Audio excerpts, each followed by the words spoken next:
Presiden Prabowo Subianto meninjau lokasi pembangunan rumah hunian sementara atau Huntara di Kabupaten Aceh, Tamiang, Aceh pada Kamis kemarin. Dalam kunjungannya ini, Presiden menegaskan bahwa tujuan negara adalah secepatnya bekerja untuk meringankan penderitaan masyarakat terdampak bencana di Aceh, Tamiang. Lantas seperti apa pemulihan dan keberlanjutan kehidupan masyarakat terdampak bencana, khususnya di Kabupaten Aceh, Tamiang, Aceh? Kita akan bahas bersama dengan Direktur RSUD Muda Sedia Aceh Tamiang, Dr. Andika Putra, dan juga akan nanti bergabung Saudara Kapus Datinkom Kebencanaan BNPB Abdul Muhari. Saya akan ke Pak Dr. Andika dulu.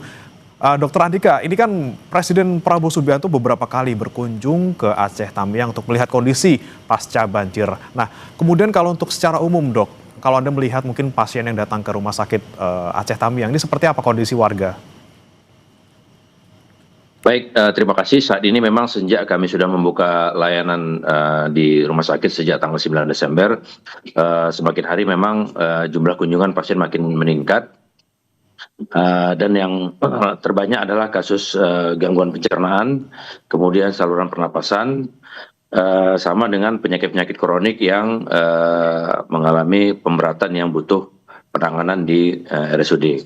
Di samping itu juga kami memang saat ini sudah membuka layanan operasi juga sudah berjalan, jadi pasien-pasien yang selama ini kami rujuk apabila membutuhkan tindakan operasi, sekarang saat ini sudah bisa kami lakukan di RSUD Muda Sedia Kabupaten Aceh Tamiang. Baik, kemudian kalau dari segi pelayanan semuanya gitu, Dok, secara keseluruhan, ini untuk rumah sakit Muda Sedia ini seperti apa? Apakah sudah 100% kembali seperti sedia kala? 100% belum. Memang pelayanan kami yang sudah berjalan, selain pelayanan gawat darurat juga pelayanan rawat inap.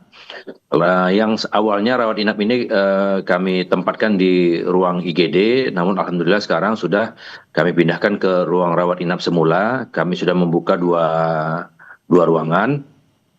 Kemudian rawat jalan juga sudah kami pindahkan ke ruang semula, yaitu poliklinik rawat jalan. Kemudian yang sudah berjalan itu juga cuci darah.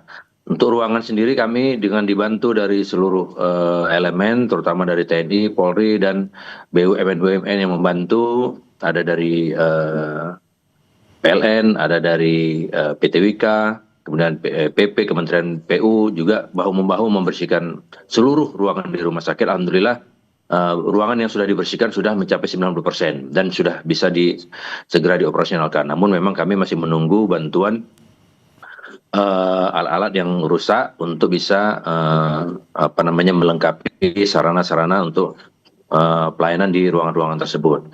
Dalam waktu dekat ini kami akan segera membuka ruangan ICU yang selama ini memang masih belum beroperasi, masih menunggu kiriman alat dari Kementerian Kesehatan, alat-alat ventilator, monitor.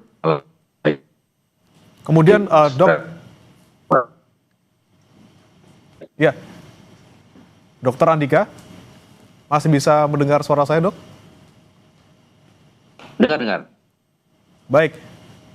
Baik, kami tadi sempat terkendala, Dok, soal audio dan juga sinyal. Nah, sekarang, Dok, kami ingin tanyakan kembali terkait apa saja yang belum beroperasi secara optimal. Tadi ada ICU yang belum, tapi akan segera dibuka. Apalagi, Dok, yang sekiranya masih belum berjalan optimal sampai hari ini?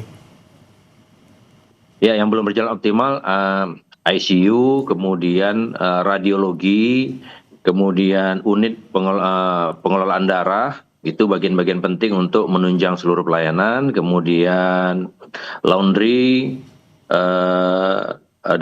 dapur gizi. Dapur gizi sementara kami alihkan ke dapur sementara memang. Kemudian juga saat ini yang penting juga adalah pembersihan saluran-saluran drainase, yang mana itu juga menjadi bagian penting dari penunjang pelayanan. Oke, masih banyak ya fasilitas yang kemudian perlu dipulihkan kembali. Kemudian saya sebelum nanti lanjutkan, Dokter Andika, saya mau sapa dulu Pak Abdul Muhari, Kapus Datinkom Kebencanaan BNPB dari sambungan telepon. Selamat pagi, Pak Am. Selamat pagi, Mas Bremana. Ya, Pak Am, kemarin kan Pak Presiden sudah rapat ya di Aceh Tamiang bersama dengan Menteri dan juga Kepala Lembaga untuk progres hunian sementara di sana, Pak Am. Ini kan disebutkan 8 Januari. 600 sudah bisa digunakan masyarakat. Ini seperti apa, Pak, kemudian progresnya untuk menuju ke tanggal 8 ini? Ya, untuk jumlah hunian sementara yang saat ini berproses sedang dan sudah terbangun itu berjumlah 1.050 yang sudah ada tapak bangunan dan kondisi bangunan yang sudah terlihat. Sedangkan untuk daerah lain yang saat ini sudah melakukan pembersihan lahan, kemudian pengecoran lantai dan seterusnya, itu juga tersebar di 3 provinsi.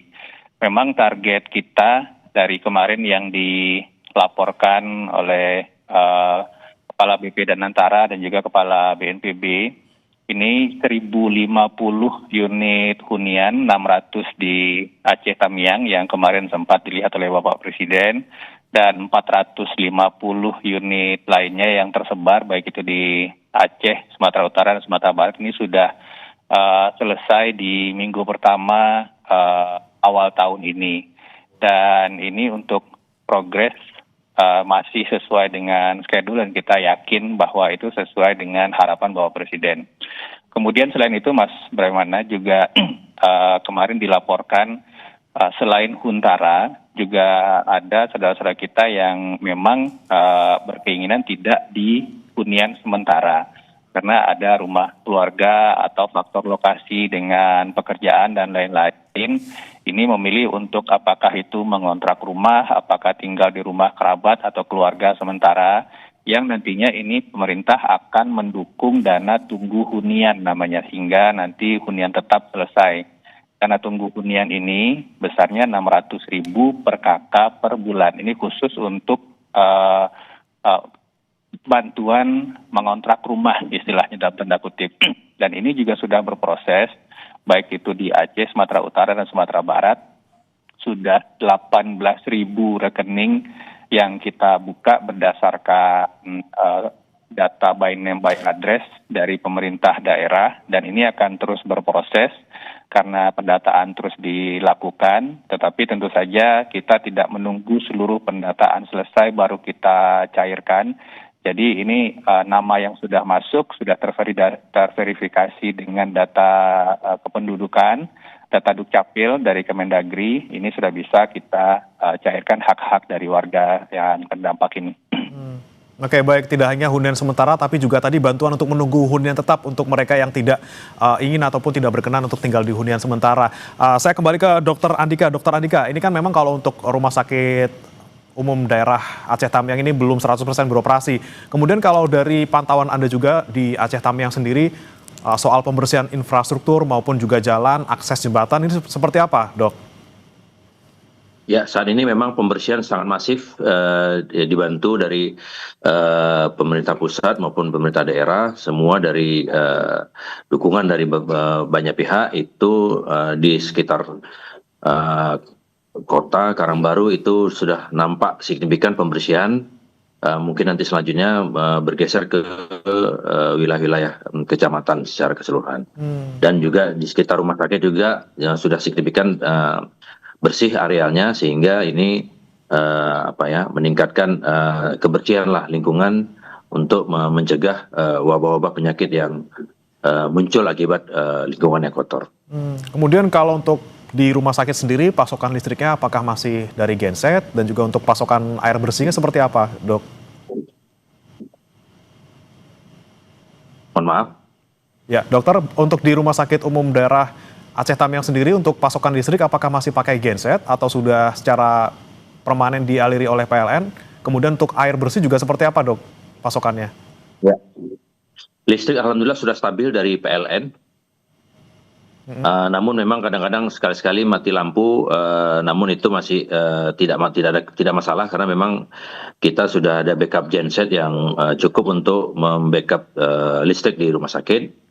Kemudian air sendiri dari PDAM sudah mulai masuk, namun memang karena lama terhenti ya, mungkin masih jaringannya masih kemarin sudah ditinjau langsung oleh dari Pak Menteri PU. Dan beserta jajaran, mungkin karena banyak lumpur atau kotoran atau angin, jadi mau segera di-flush, dibersihkan salurannya semuanya, supaya airnya bisa mengalir dengan optimal. Saat ini ke depan itu mengalir tapi kecil, Mungkin perlu optimalisasi jalan saja tinggal. Baik, saya tanyakan kembali ke Pak Aam. Pak Aam, untuk pasokan listrik dan juga air ini kan masih terbatas gitu ya Pak ya. PLN kadang-kadang masih mati hidup, terutama di rumah sakit gitu. Dan juga pasokan air bersih masih ngalirnya kecil. Kadang-kadang malah tadi ada sedikit kotor ya gitu ya Pak ya. Nah ini seperti apa sebenarnya kalau untuk di Aceh Tamiang sendiri progresnya untuk aliran listrik maupun juga air bersih sudah berapa persen Pak sebenarnya? Kalau untuk aliran listrik ini masih terus berjalan menuju kondisi normal ya, Mas. Cuman untuk perbaikan gardu-gardu utama tegangan tinggi di wilayah Aceh Timur ini sebenarnya sudah selesai dilakukan, tapi sinkronisasi alirannya ini dari PLN masih terus menyempurnakan untuk air bersih. Nah ini memang tantangannya agak besar karena di Aceh Tamiang ini tidak hanya pipa jaringannya yang terganggu, tetapi beberapa titik sumber air bersihnya pun ini juga terkendala dan terganggu akibat banjir longsor kemarin. Sehingga Bapak Presiden kemarin sempat menanyakan mengenai biaya sumur bor dan lain-lain yang merupakan salah satu alternatif sebenarnya sampai nanti jaringan PDAM 100% pulih. Nah, untuk sumur bor ini kita sudah cukup intens untuk melakukan pembangunan sumur bor. Ini juga butuh waktu, tetapi kita akan kejar di beberapa titik-titik krusial, khususnya Faskes, Fasdik, Fasum, Fasos ya. Termasuk juga di hunian sementara itu akan menggunakan sumur bor untuk air bersih.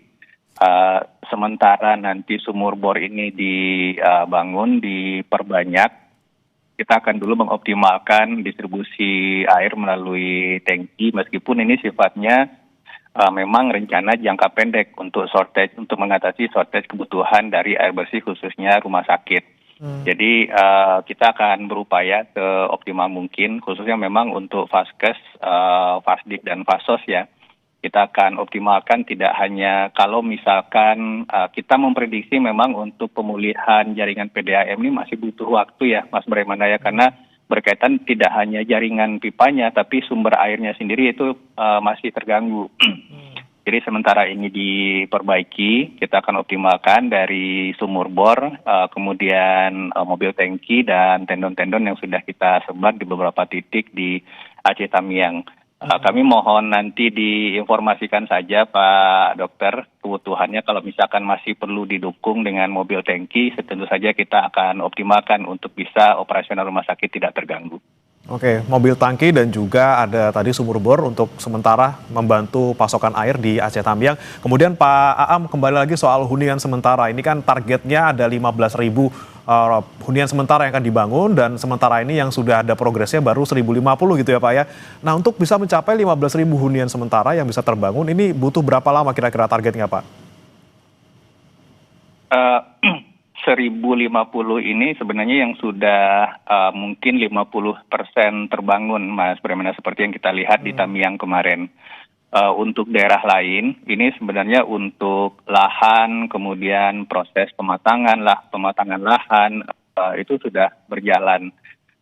Estimasi kami saat ini untuk lahan yang sudah ada saja itu mungkin sudah bisa di angka 3.000 hingga 4.000. Dan ini proses identifikasi lahan terus kita lakukan, karena sebenarnya poin pentingnya atau pengkajian awalnya ini di lahan ini kita tentu saja harus cermat dalam memilih lokasi, karena kita tidak ingin tentu saja karena kita saat ini masih di puncak musim hujan, nanti lahan ini tentu saja harus kita pastikan tidak akan berpotensi terdampak bencana serupa. Maka ini yang perlu kita pastikan, sekiranya status lahan ini sudah clean and clear dan dari sisi aspek mitigasi bencana itu bisa digunakan, maka untuk pembangunan rumah ini kita sudah lihat laju performanya dari misalkan Danantara itu 600 rumah bisa selesai dari 8 hari dalam 8 hari misalkan.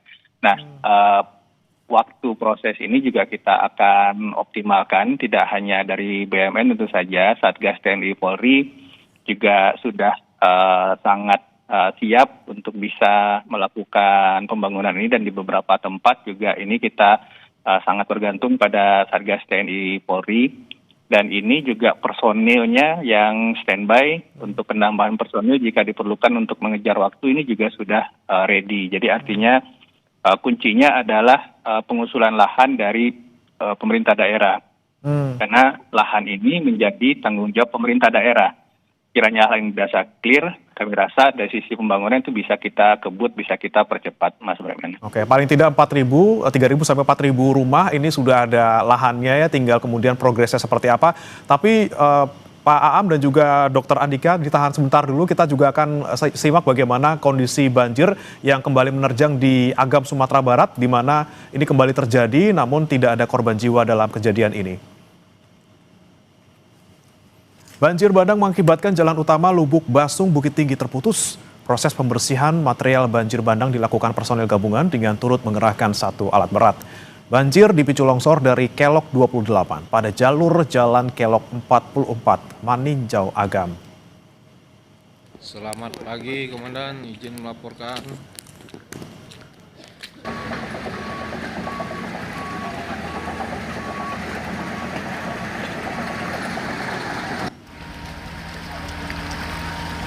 Turun lagi. Dan saudara, untuk mengetahui bagaimana kondisi terkini pasca banjir bandang di Kabupaten Agam, Sumatera Barat, kami telah bergabung bersama jurnalis Kompas TV Rio Johannes di sana. Selamat pagi, Rio. Ya, Rio, untuk audionya belum dibuka, Rio.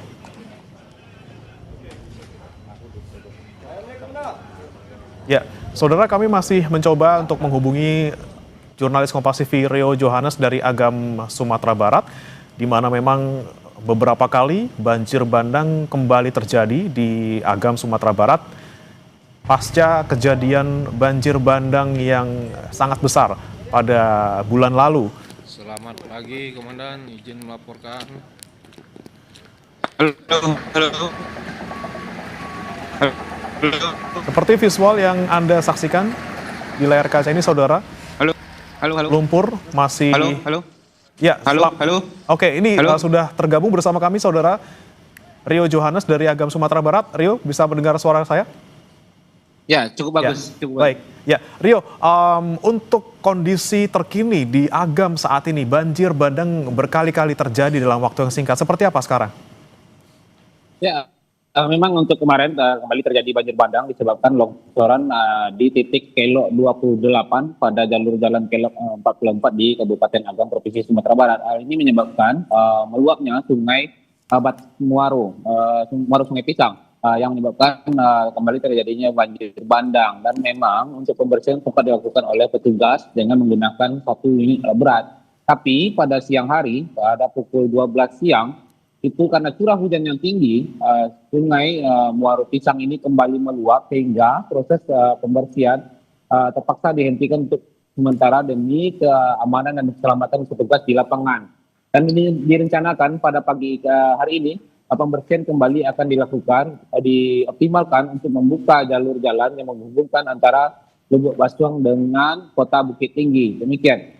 Jalur ini kemudian terdampak karena ada material banjir di sana. Kemudian apalagi, Rio, yang kemudian terdampak? Apakah kemudian fasilitas umum maupun juga mungkin tenda pengungsian yang sebelumnya ditempati oleh korban banjir bandang ini juga terdampak? Ya, untuk rumah warga itu ada puluhan rumah yang terdampak akibat terjangan banjir bandang. Sebenarnya ini bukan kejadian yang pertama, ini adalah yang kelima kalinya terjadi di daerah tepatnya di Jorong Pasa, Negari Maninjau, Kecamatan Maninjau di Kabupaten Agam. Dan untuk fasilitas umum yang terdampak, dari informasi yang saya dapat dari Kapolsek Maninjau itu menyatakan bahwasannya dari terjangan banjir bandang ini ada 15 unit fasilitas umum yang terdampak dan puluhan rumah warga itu juga terdampak, dan beberapa diantaranya juga hanyut terbawa oleh arus sungai. Dan untuk pengungsian saat ini ada puluhan warga yang sudah mengungsi sejak di tanggal 27 November yang lalu. Mereka itu sudah mengungsi di 4 titik yang dipusatkan di beberapa masjid yang ada di sana, yaitu di Masjid SMP 1, Musala SMA 1, dan Masjid Agung dan Masjid Raya Tanjung Raya. Dan hingga saat ini memang dari hasil wawancara saya dengan warga yang berada di pengungsian, mereka menyatakan bahwasannya kebutuhan mereka untuk logistik maupun perlengkapan untuk tidur sejauh ini itu sudah sangat-sangat mencukupi. Namun memang mereka masih kekurangan akan air bersih. Itulah yang masih menjadi keluhan warga di pengungsian. Saat ini memang warga sangat berharap percepatan pembangunan Huntara untuk mereka yang dipusatkan di Jorong Bayau, Nagari Manunjau, itu dapat segera terrealisasi sehingga mereka bisa pindah ke sana untuk secepatnya. Demikian. Baik, masih banyak warga yang mengungsi bahkan sejak tanggal 27 November lalu dan saat ini mereka kembali terkena banjir bandang. Yang masih mereka butuhkan adalah air bersih dan juga bagaimana hunian sementara bisa dibangun secepatnya. Terima kasih Rio Johannes melaporkan dari Padang, Sumatera Barat. Selamat bertugas kembali. Ya. Saudara, kita kembali akan berbincang bersama dengan Kapusdatinkom BNPB dan juga Direktur RSUD Aceh Tamiang. Sekarang saya mau ke Dr. Andika dulu. Dokter, terkait dengan operasional RSUD Aceh Tamiang sendiri, ini kan tadi beberapa fasilitas ada yang masih belum beroperasi secara optimal. Lalu bagaimana dengan ketersediaan obat-obatan maupun juga tenaga medis di sana? Apakah sudah mencukupi hingga hari ini, Dok? Alhamdulillah saat ini obat-obatan masih relatif cukup karena memang dropping bantuan juga masih terus masuk ke rumah sakit. Kemudian untuk tenaga medis sendiri kami masih mendapat bantuan relawan dari Kementerian Kesehatan, relawan dari ILUNI FKUI, dan relawan-relawan dari institusi-institusi lainnya yang terus masih membantu operasional pelayanan di rumah sakit. Di samping itu juga kami tenaga organik juga sudah mulai bisa untuk memenuhi pelayanan di rumah sakit Muda Sedia. Kemudian untuk masyarakat yang ke sana, Dok, ini seperti apa jumlahnya? Apakah bisa mencukupi setiap harinya tenaga medis maupun fasilitas di sana untuk melayani masyarakat yang datang? Alhamdulillah tenaga semua cukup untuk melayani seluruh pelayanan dan memang mungkin karena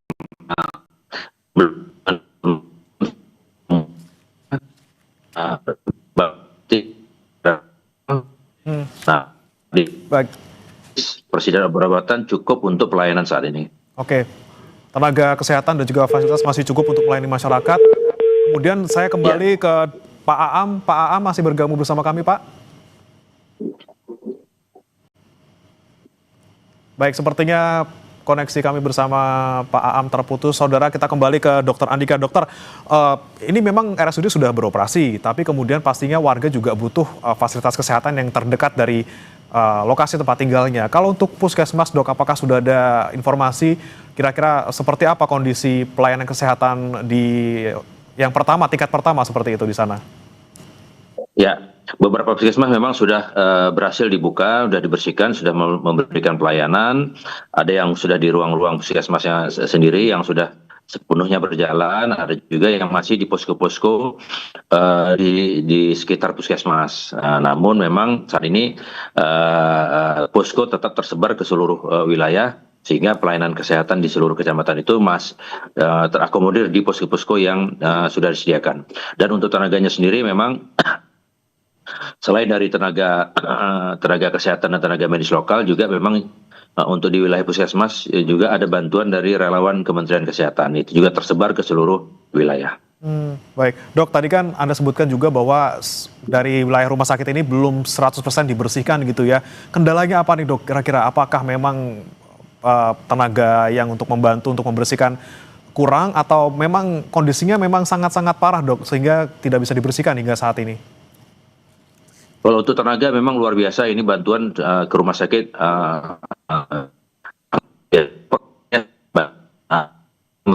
itu benar hanya bisa Baik. Kalau memang di area depan itu bisa lumpur yang dikeluarkan itu dibuang ke halaman depan, alat berat bisa masuk. Sehingga itu mempercepat pembersihan. Tapi kalau area dalam kan nggak bisa masuk alat berat, jadi benar-benar menggunakan cangkul, sekop, dan gerobak sorong untuk membuang lumpur-lumpur yang ada di seluruh ruangan. Dan alhamdulillah ini bisa dikatakan untuk ruangan sendiri sudah 80% bersih. Kemudian halaman drainase itu sudah mencapai 60% bersih. Mungkin dalam waktu 1 sampai 2 minggu ke depan itu total rumah sakit bisa dibersihkan secara keseluruhan. Kondisi yang di dalam ya yang susah untuk bisa dibersihkan karena membutuhkan alat lain selain alat berat seperti itu. Dokter, kemudian untuk tadi alat-alat mungkin kan banyak yang kemudian belum ada gitu ya, belum tersedia untuk yang bisa digunakan secara maksimal. Alat-alat apa yang dibutuhkan saat ini untuk RSUD Aceh Tamiang, Dok? Ya, memang untuk saat ini kami bantuan alat-alat kesehatan juga sudah banyak kami dapatkan dari baik itu dari Kementerian Kesehatan, baik itu dari BPAFK atau dari sejauh-sejauh yang lainnya dari Iluni. Nah, saat ini yang memang benar-benar untuk tahap selanjutnya yang kami siapkan adalah alat kelengkapan ICU dan radiologi. Radiologi walaupun sekarang ini kami punya radiologi X-ray mobile dan itu cukuplah untuk menunjang pelayanan. Namun yang kami butuhkan segera ini adalah alat-alat yang untuk pendukung di ICU dan PICU-NICU. Dan itu mungkin beberapa hari lagi itu sampai alatnya. Oke, alat-alat di ruang ICU masih butuh untuk dikirimkan ke sana. Dok, selain alat hingga saat ini masih apa saja yang dibutuhkan oleh RSUD Aceh Tamiang agar bisa kembali beroperasi 100%? Ya, yang selain alat-alat yang tersebut tadi itu juga untuk bisa menunjang 100% juga perabot, mebel, meja, kursi, komputer. Itu juga sudah didata sama Kemenkes untuk segera nanti akan di-dropping juga ke rumah sakit sesuai dengan kebutuhan. Semua fasilitas yang terdampak itu akan di-dropping dari kementerian. Oke, alat-alat non-medis ini ya, Dok, ya, terutama untuk fasilitas administrasi ini butuh untuk bisa segera dikirimkan ke sana. Kita harapkan semoga cepat kembali 100%, Dok, agar bisa juga melayani masyarakat yang membutuhkan di Aceh Tamiang. Terima kasih, Dr. Andika Putra, Direktur RSUD Muda Sedia Aceh Tamiang, dan juga sebelumnya ada Kapus Datinkom BNPB, Abdul Muhari, sudah bergabung bersama kami di Sapa Indonesia Pagi. Selamat pagi, Pak.